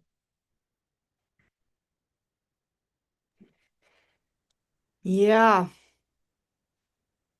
it's not an easy question to answer. My answer would be there are pockets of people who have been able to do this. In some cases, those are places where the leadership is funded locally. In other cases, they're deeply embedded within the framework of Seventh-day Adventism. And I think the reason I pause when I say yes is that one of the challenges, and I'm coming at this from I just did a presentation a week or two ago about attachment theory and spiritual healing. And so I'm coming at this from the point of view of my sense is that the structure of our Seventh-day Adventist community was designed and is perhaps currently held up by folks who are operating within a pretty rigid sense of relating. And what I mean by that is, like, just to give you one example, in attachment theory, people will talk about, different tasks that happen at different points in a person's developmental journey. So like I took a class in my social work program called Attachment Theory Over the Lifespan. Okay. And it's essentially looking with curiosity at the interplay between, individuation and becoming a self, and how that's then woven in with being connected in community, belonging, attached. And one of the really important tasks that ideally will be we'll gain skill in over the course of our developmental journey is that we'll learn how to be in conflict, or to have differences with someone without the sense that endangers our belonging, right? So you learn that you can have conflict and still belong together. Ideally, we learn that in early adolescence. Some people never do, right? Some people, in order to feel safe, have to be surrounded by people who affirm and, agree with them. And another really important task is like what I would call, I guess I'll just go back to my phrase that I used at the beginning, ongoing and dynamic. Healing is ongoing and dynamic. I would say relationally responsive. In other words, we don't come up with a formula that applies to every single person and situation in the exact same way and then tell people, oh, if this formula doesn't work for you, you are the problem, right? A maturing person will be able to adapt and ebb and flow responsively with the person or situation in front of them. And in my experience, in the stories that I've heard, it seems like many of the people with power, whether that's financial or administrative or both within our church structures, have not come close to being to maturing in either one of those areas. They don't feel safe unless everyone agrees with them, and they also are not able to adapt. They need rigidity in order to feel safe. And so if you have a structure where most of the people with power to write policies, to enforce policies, to design structures are stunted developmentally, I think it makes it harder to have more pockets of safety and of transparency like you're describing. But I know of many. I know of many such pockets, and I know of some that tried and they failed because they did, they're coming out of a system where they never had appropriate use of power modeled to them. They never knew what healthy relating looks like. And so they went and tried to start over and didn't have much to work with, you know? So I've seen it go all different ways. But yes, I think it is possible, but not inevitable and not automatic. And in some cases, you know, would require some adjustments at multiple levels of the system. All right. Thank you so much for that, Jody. Ray, Bobby, time for you to join the conversation. What do you want to share today? I'm not quite sure how to put all these thoughts or ideas together, but there seems to be a huge conflict of our belief systems that we have without realizing it. Like most Christians, we claim to be created in the image of God, and we were given freedom of choice. Well, choice to me means you keep making decisions this way or that way. You know, there's constant change, but yet the organized part of it says you really got to think in this one way. So if we talk about, oh, everything's going to be so fantastic when you get to heaven, it's like, why would you ever be happy there? Because there seems to be this idea everybody's going to think or act or talk or look alike there. We go that far in saying, oh, everything's going to be so. Has anyone ever stopped to think there may be multiple languages still, multiple colors, multiple different types of people? I mean, there's so many dichotomies and ironies in all of this that it's no wonder there's so much trauma in organized religion. You talk about certain things, but yet it's not really that cohesive. So I see this whole recon process is trying to get all this and make it more cohesive, come to something that seems rational. I mean, it's like Art said, God says he treats us as children, and yet would we do to your children the same what is reported there throughout the Bible or other books? I mean, boy, are we a one screwed up group of people. And I really appreciate what you're talking about today because it's stuff that, well, you know, thank you. We need to talk about.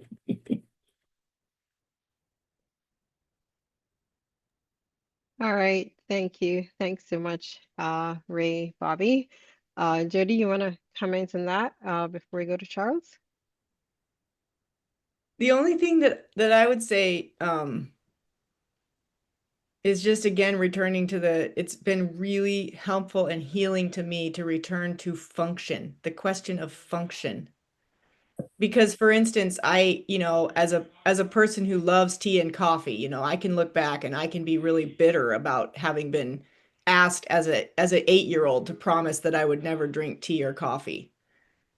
You know, and I can be bitter about that, and I can rail against the system and against the need to control other people and all of that, but it's been helpful to me to just ask, how does this function? If someone is developmentally in a place where they feel like in order to, I don't know, be safe, they have to be able to control everyone around them, then it makes sense that we would say we don't have a creed, and then we would at the same time make everyone sign that they agree to the 28 fundamentals, you know, like these kind of behaviors make sense if you think of the function.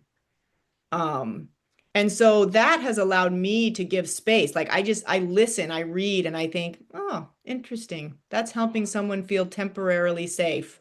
Okay. All right. Thank you so much for that, Jody. Charles, what do you want to share with us today?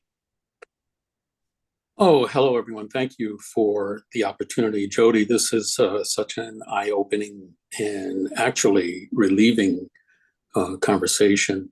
I just wanted to share a short story, not very long, about a minute, of an experience I had when I was a local elder at my church. This is many years ago, especially at a time when wearing jewelry and rings and things like that was, definitely frowned upon. It's not what you did. Of course, the whole story around that.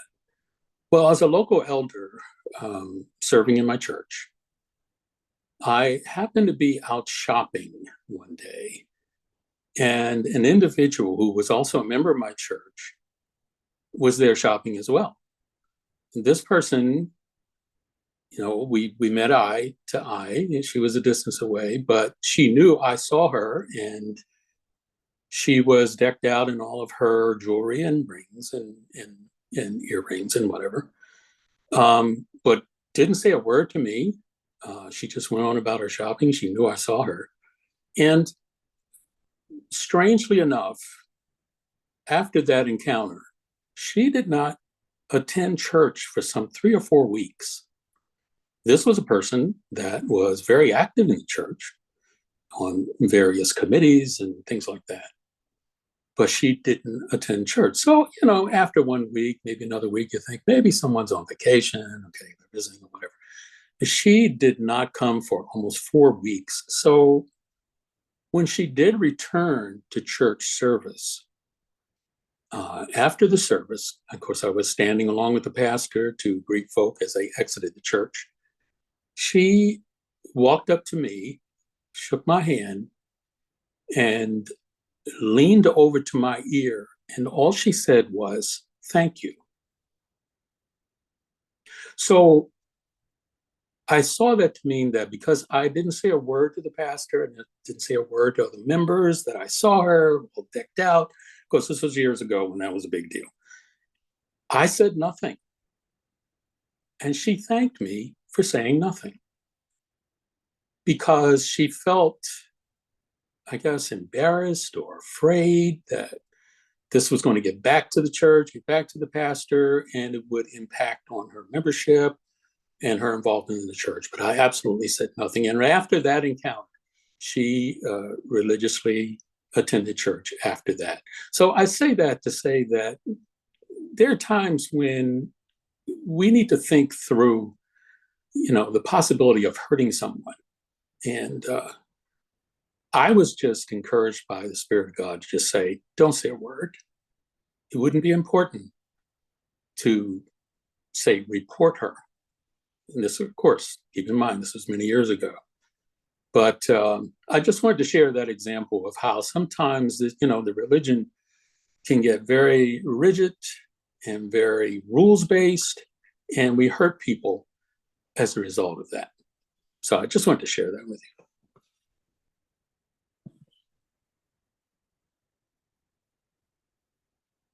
Yeah, thank you so much for sharing that, Charles. Jody, how do you want to respond to that one? Yes, thank you. Yep. Right. Dana, please go ahead and join the conversation. Oh, hi. Thank you. Thank you so very much, Dr. Washburn, for your presentation. I'm trying to look at you here in the gallery and I cannot find you. I would have liked to talk to your face. Anyway, I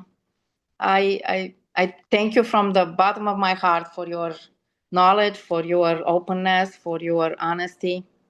And I feel like many times you were talking about me and my experience. I definitely chose to love people over policy and politics and even principles sometimes, the church principles. And you talked about all my favorite people, Gabor Mate, Peter Levine, about the attachment theory. I was waiting for Basil van der Kolk, but I'm sure you wrote about him somewhere. Where I am as a person, I am a Seventh-day Adventist, third generation. I suffered for my faith in Romania under Ceausescu, and I suffered from my faith because I've been abused in church in more ways than one. And I want to thank you because it moved me very deeply. You moved me very deeply when you talked about sitting with our pain. And my identified pain was the pain regarding my mother, who's 84 years old, not extremely, but still fundamentalist. And I talk with her on the phone almost every other day, and she is checking if I go to church, and she scolds me if I don't finish cleaning the house before the sunset. And she almost had a heart attack when she heard that I baptized the child as a chaplain. And how I deconstructed my faith. Let's say that, yes, I was 12, 13 years old, like you were, when I chose people over principles. In my chaplaincy school, in my master's here in Loma Linda, I had a colleague who told everybody else that I'm not that Adventist, so they shouldn't talk with me that much. And I work as a chaplain, as I said, which the way I understand my work is a work at the fringes of the faith. And I operate with the main concepts in my work are meaning and healing, not faith and religion or prayer. And that's a personal, very personal thing. I really, really want to connect with you professionally and personally. So I'm even willing to pay therapy hours just to talk with you about the things that you are passionate about. And if you want a question, because I know it's customary to leave you a question here. I have a 19 years old daughter who, during the pandemic, was defiant and made dangerous choices, and who is coming back to faith. And I hope she would become less defiant and make less dangerous choices. But I'm afraid she's becoming a fundamentalist. So how do I deal with that? Do you have any advice? Any piece of wisdom? Thank you, Dana. I just want to keep my hand on my heart. Yes, I'll do the same. We'll connect that way. let's connect. Let's connect. I say only two brief things. You were talking about your mom, and I spent last week, there was a film release called The Eternal Song. It's a collection of indigenous healing wisdom from around the world that was put into a film, and they had a 7-day release party. And the whole 7 days was filled with live conversations with the various people who are featured in the film. And one of the women who was speaking is from, I believe, where did she say? The west coast of Greenland. And she was telling about growing up, Dutch, Christian, not connected to her indigenous roots at all, not allowed to learn the language, not allowed to learn the rituals and practices. And as an adult, she said she was taught the indigenous drumming, like drum healing. She was taught by, I loved this. She learned it from a minister's wife who, when this woman's husband was traveling all over Greenland preaching in the churches, she was doing ethnographic work, recording indigenous healing songs, recording drumming rituals, and she passed down this huge wealth of information and legacy. So the woman speaking was talking about how incredibly healing those drumming learnings and rituals and circles had been in her life. And she now teaches other indigenous women in her community. And she talked about, I don't remember if she said it was her mom or her grandma who was deeply fundamentalist Christian. And everything in this woman wanted to do like a drumming healing for, like, intentionally, like where she wished that toward her mother, and she said she never did. She held that, and she recognized that's not where she was at, and she didn't do one for her, but she did it for other people, and I thought there are so many people around the world, whether they're people who were generationally in boarding schools for indigenous folks or otherwise cut off from their connection to themselves and their bodies and the land and their ancestors and all that. There are so many people navigating this, and it just struck me as incredibly generous to be with wherever people are. So blessings upon you as you navigate that. It's not easy to do. And the only thing I can think of as a parent, I have only 9-year-old daughter, so you know, she rolls her eyes at me, but still throws her arms around my neck, and she says she's going to live here forever, which I told her most likely she won't, but you know, she's always welcome. But you know, I worry for my daughter, and I have other people who express their concern for their children, and the only thing that I can say is just like the certainty and predictability of fundamentalist mindset does serve a purpose. There are times in our lives, whether it's lots of change or crisis or for whatever reason, when that rigidity can help us get through certain seasons. And I worry sometimes that what if my daughter internalizes these messages that I don't want her to internalize? And then I think, I don't know, I spent so much of my life proselytizing for fundamentalist belief system. And yet here I am, like I have the most amazing people in my life. I am learning the most amazing things, and my healing journey is an ongoing, lifelong thing, and I have incredible people to do it with, and there's beauty all around me, and I weep for what's happening in the world, and I laugh with the people around me, you know, so there's a piece of me that is worried, and then the other piece of me says she's gonna be okay. Yeah.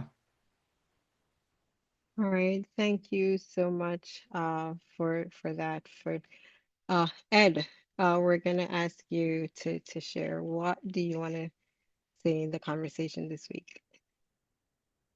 Okay, thank you for your provoking discussion, Jody. So, my wife was a social worker, so some of the things you're talking about, I've heard from her. So I really admire that you're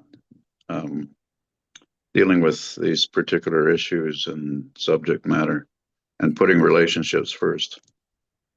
Fortunately, I've heard some of the stories here. I mean, fortunately, in our life, we both did some deconstruction sort of in our own different ways when it comes to the Adventist church.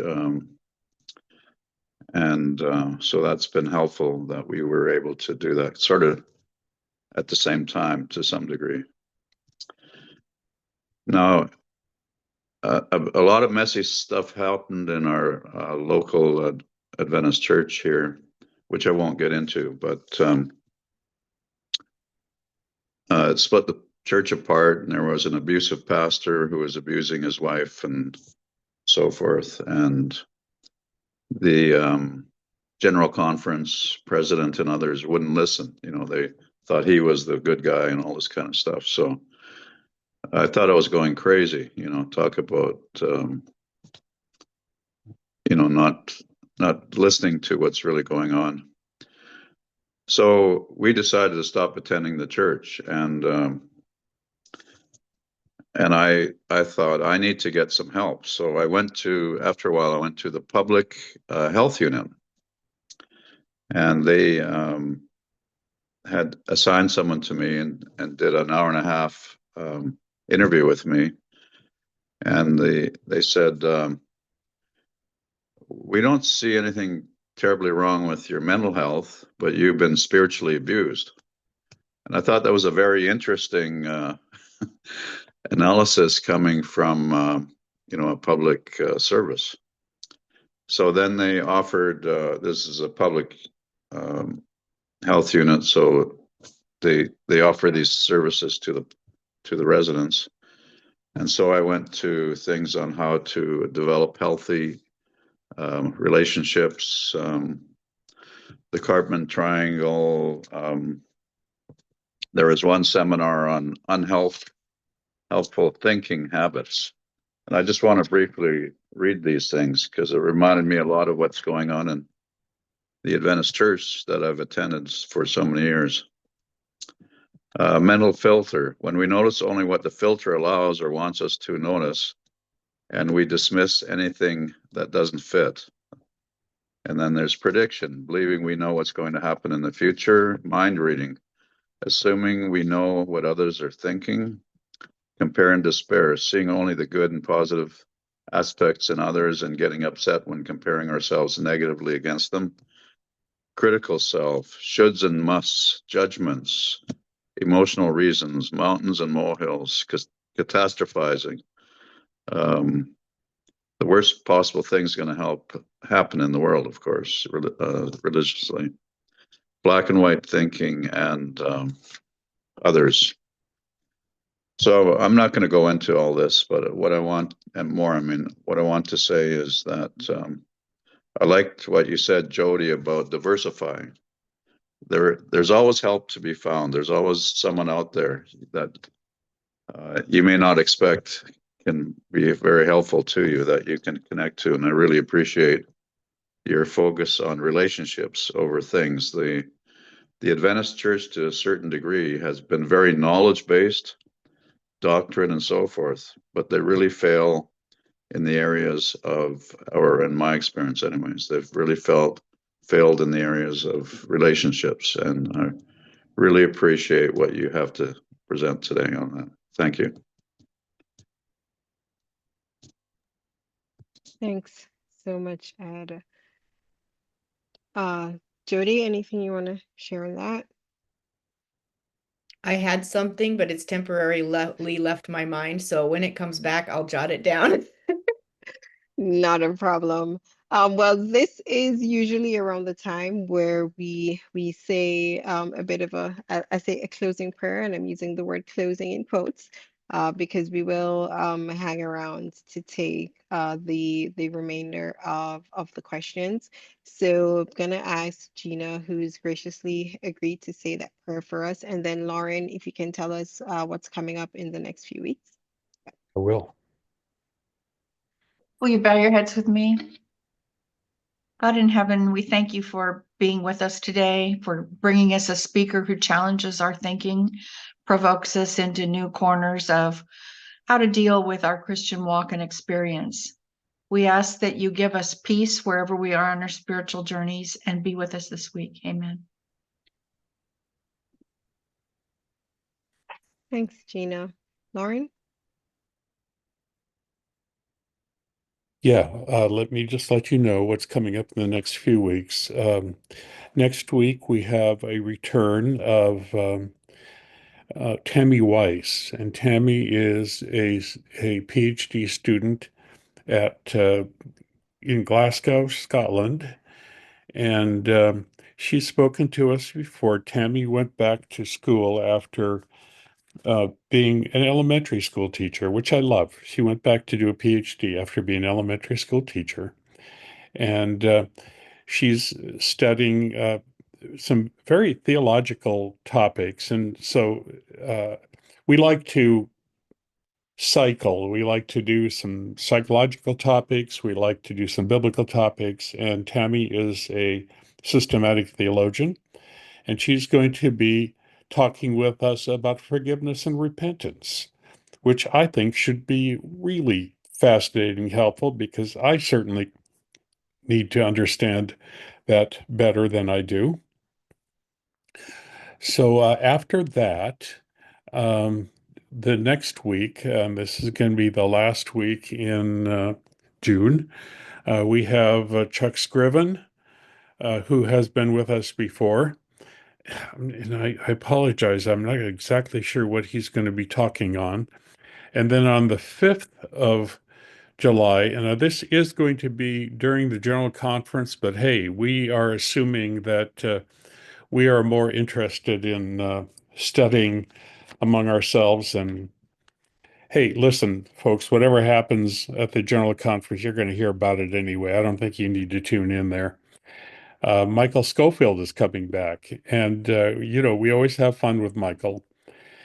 And then the 12th is Eric Anderson from Pacific Union College, and he is going to be some of you probably read yesterday the latest article we posted about the new book, Reclaiming the Prophet, and that it has been apparently, it sounds like at least, pulled by Pacific Press because the white estate didn't think it was kosher, didn't think it was orthodox. They released a statement saying that it did not give Ellen White the benefit of true special revelation. And Eric Anderson is going to be here to talk about that. So mark that down, 12th of July. So we're going to you heard it here first, folks. We're hosting the editor of Reclaiming the Prophet. And then again, I don't have topics for the 19th and the 26th, but the 19th is Sigve Tonstad, and the 26th is Dr. Lawrence Turner, retired from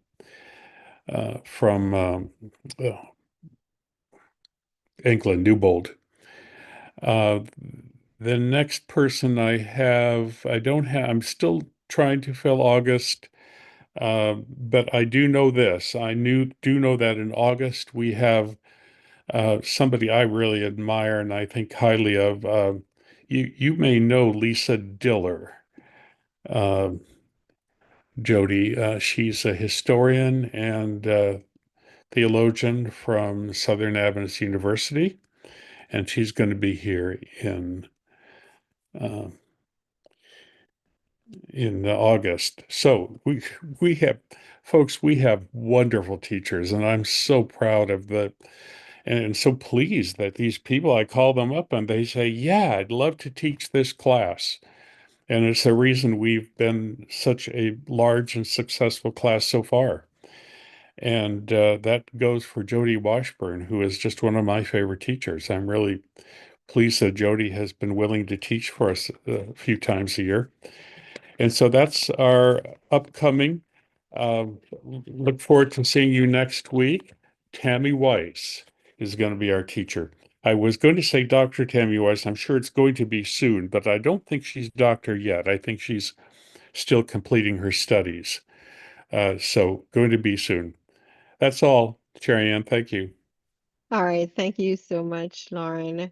And now we are gonna invite Dr. Johnston to join the conversation. What is the difference between healing and growth? I'd like to suggest that healing is something you have to do when you make a traumatic break with teenage religion. And growth is something you do as you gradually move into adult religion. We have a lot of recovery groups in which people are attempting to recover from Adventism. I'd like to suggest that some people find the church to be a recovery group, but we ought to make all our churches recovery groups if that's what we need. But healing sounds like a more positive, a growth sounds like a more positive thing than deconstruction and reconstruction. And it seems to me that there is not much joy in that. There is joy in growth. You know the poem, The Chambered Nautilus? Probably many of you have heard that. A chambered nautilus is a crustacean, I think it's a sea creature, in which it gradually grows from one large compartment into another larger compartment, leaving the other ones behind. What we need to do, I think, is develop larger souls. And we do that often in dialogue with something we don't agree with. I'll stop with that.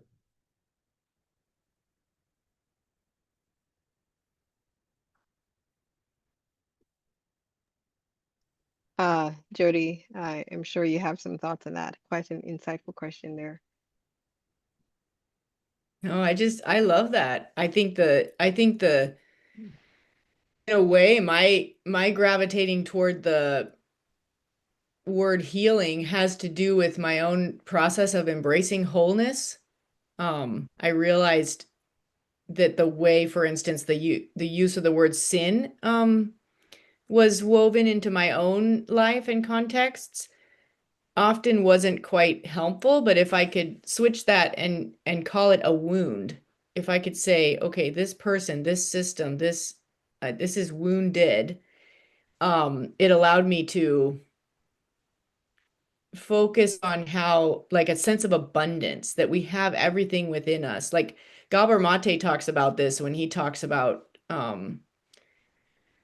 trauma, and he essentially says, if we look at healing of a wound, in most cases, all that's needed is a removal of the barriers. So we might sanitize, we might get rid of foreign things, and then the wound heals because of what's inherent in the body. Like the body has everything it needs to heal. In some cases, there's outside professional intervention that's needed, but in most cases, and I just love that as an analogy for social, relational, spiritual healing, that in most cases we can learn to remove the barriers, and then everything we need for the healing is there. And so that's kind of like the background on my use and gravitation toward the words of wounding and healing, is almost like it was reactionary for me years ago, like looking for different language to use. And I like, Robert, what you're saying about if we focus on growth, it holds space for people who would describe themselves as wounded, and for people who are on life's journey and wouldn't describe themselves as wounded. So I like the inclusiveness of that. All right, thank you so much for that. Linda, you get to ask our final question. What is on your heart today? Thank you. Thank you, Sherry-Ann. Dr. Washburn, thank you. It's been a highly provocative presentation, and we appreciate it so much. I have two thoughts. One, it seems to me that fundamental to this whole discussion that we've had today, that's been so multi-layered, is perhaps because of the fact that if we were having this discussion about how to get over slights or mistreatment at work, it wouldn't be an issue. It's because it happens in a structured religious environment. The bruises, the hurts, the disassociation the aloneness that we feel in our religious communities, I suspect, are much deeper bruises and more difficult to get over. And in our class, our Zoom Sabbath School class today, we're not studying the quarterly, thank goodness. We talked about the fact that part of the reason perhaps why that is so is because we expect more from other Christians. We have higher expectations for the quality of the relationship that we're going to have in our religious or spiritual community than we might necessarily expect to have at work. And so it becomes a more significant issue to consider, and I suspect the healing is takes longer and is more involved. And I think it makes the forgiveness more difficult as well because of that. Just a thought. The other thing I would say, when you talk about individuation and spiritual maturity, this is kind of building on something Bob Johnson said and Zerkowitz as well. I find it ironic that as a denomination, we, in my mind, rightly so, choose not to baptize children until they've reached an age that is considered in many circles to be that where a child is able to engage in critical thinking when they're 12 or 13 years old, and they have reached the spot where they are more likely to be able to do that. So it becomes a real personal decision when they wish to be baptized. But that's the last time in the Seventh-day Adventist institutional church structure where we ever ask them to have another critical thought. Everything from that point on is just simply to drink the Kool-Aid and to go right along with the things that are put out by the church, good, bad, or indifferent. And so it makes it difficult, I think, to mature spiritually when there are really few, if any, avenues for that to happen from a standpoint, again, of spiritual maturity. I'll give a couple of examples. Those of us who attend or teach adult Sabbath school class know that those quarterlies are only designed to promote the fundamental beliefs. That's what they're there for. I mean, it's a secret to no one. And they're recycled. I mean, it's been a couple of years ago, but we had a quarterly on Isaiah. And because I tend to hoard them because I write in them when I teach, the one from 20 years ago was exactly the same. It was not one word that was different. And the other thing is, and I'm sure this is not, I envy those of you that belong to churches that are associated with universities or medical centers. Those of us that are out in the boondocks are not that fortunate. But one of the latest pastors at the church where I belong openly states the fact that he gears his sermons to a 6th grade level. So I don't know where the opportunities are to really develop spiritual growth, except for places like ATSS. So for that, I thank you.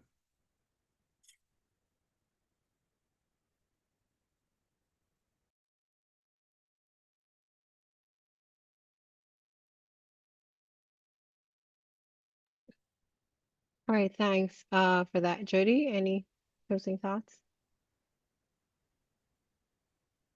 I think the only thing that I would say is just that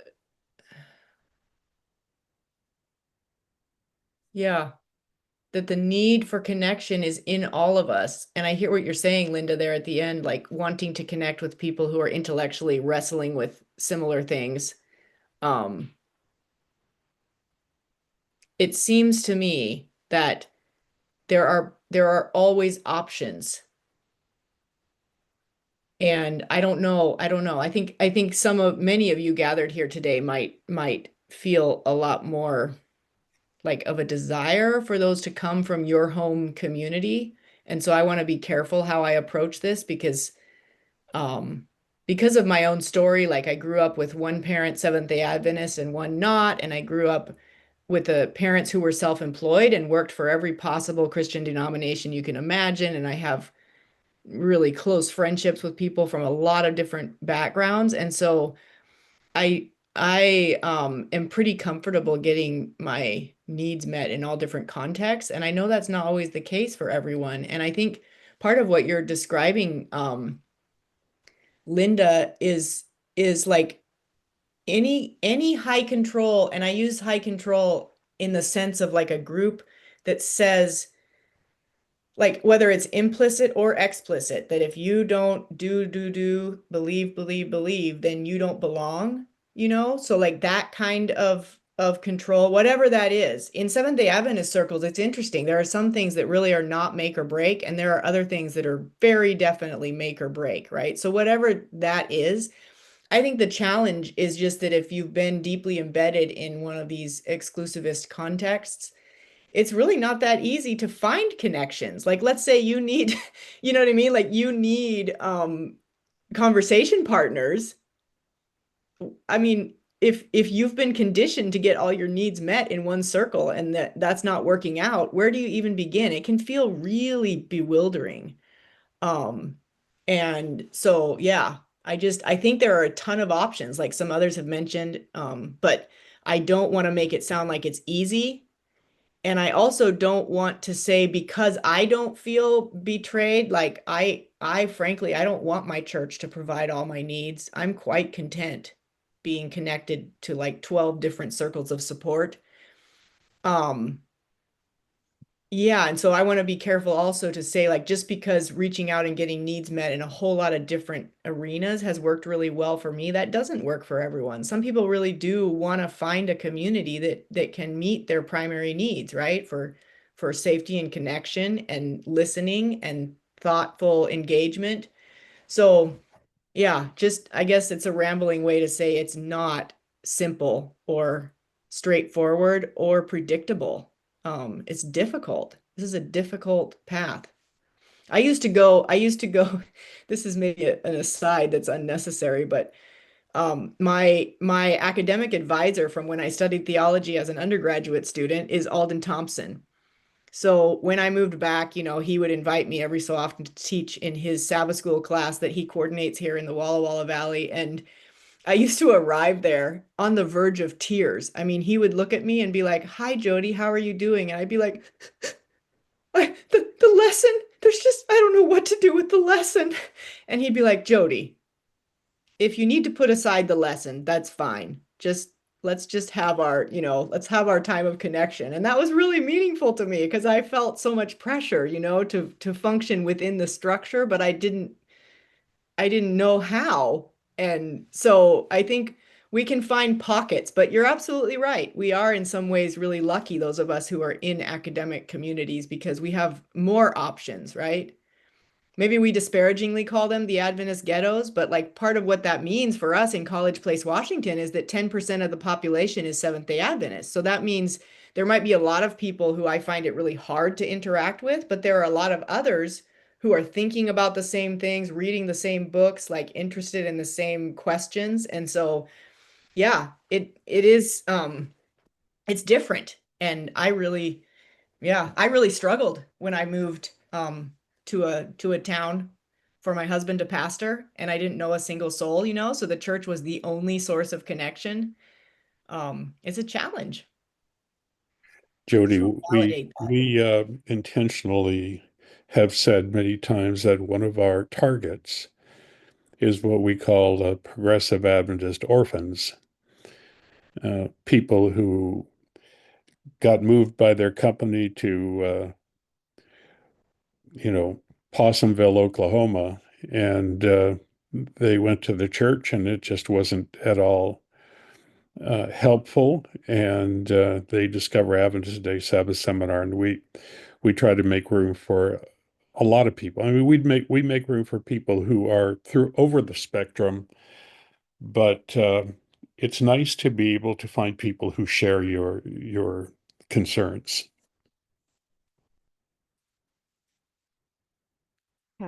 Definitely true, Lauren. Gina, please go ahead and join the conversation. Hi, Sherry Ann. I grieve for people like you who say you have distrust of your own moral compass. That's just troubling. And I think that the church doesn't have a monopoly on anybody's morality. I think that's something you have to find yourself. I think that the Adventist church can take the place of a country club where we find it as a place of safety, where we trust that people won't drink alcohol and won't smoke cigarettes and won't use drugs and will, for the most part, maybe with some exceptions, stay in monogamous relationships and not commit adultery and keep the Sabbath. And you trust these things, but the reality is we're humans just like everybody else. And we violate all the commandments. People in the church violate all the commandments. And is the grace of God good enough? Yes, it is. And have you been raised with a good foundation in your home? Yes, you have. And I think if you look at the book of John 3:16, we all know, for God so loved, it doesn't say for God so loved the Seventh-day Adventists. It doesn't say for God so loved the straight people. It doesn't say for God so loved the white people. It doesn't say God so loved the Americans or the Christian nationalists or the evangelicals. It's like God so loved the world. And if you go to the next verse, John 3:17, it says God did not send Jesus here to condemn the world. He sent him here that the world might be saved through him. And I call myself a John 3:17 Christian. I mean, God is not sending anybody here to condemn you. And one of my favorite Facebook memes I've seen is, if God didn't send Jesus to condemn the world, I doubt that he sent you. And if you want to give the church the power to condemn you for every little thought you have or thing you wear, or whether your skirt's too short, or whether your jeans are blue, or on and on and on, it's all about control. And it's about whether you can be a member of the country club. And I don't mean to be disparaging, because I think there are a lot of people who find love and comfort and community and society in the church, but the exclusivity of it has nothing to do with the Bible, because God so loved the world. And I just think we need to remember that and have open hearts and trust your own moral compass. And I had a girl I was teaching in the library who's from Mexico, and her sister was wanting to have a quinceañera for her daughter. And it was all involved in the Catholic Church. And the Catholic Church said, well, because the daughter had been born in another community, they were going to have to pay more money to be able to use the church that they'd been attending their whole lives to attend the quinceañera, which the sister was really offended by. And she was just saying, do you think it's right for the church to do this? And I said, you will find out that a church will take as much power as you allow it to have. And I think that's true about all of our lives. And I think that when Jody talks about setting boundaries, you need to decide, are you going to let the church take over your life or not? Or are you going to think for yourself and plant your own 2 feet and judge the church like you judge every other person and every other religion, and do the tests that the Bible has you. Is it true? Is it believable? Is there no light in it? I mean, you can figure that out just based on the training that you have. And so I think, Sherry Ann, I mean, what does the Bible say? Trust in the Lord Jesus Christ and what does it say, Jody? Trust in the Lord Jesus and you will be saved. It doesn't have anything to do with the 28 fundamental beliefs, but if the country club wants to make 28 fundamental beliefs, they can. And if people want to belong to them, they can. And if they don't have to. But if you believe in God and you believe in Christ, that's, I think, from what I read in the Bible, that's the deal. Just saying. Thank you so much for sharing that, Gina. I really appreciate it.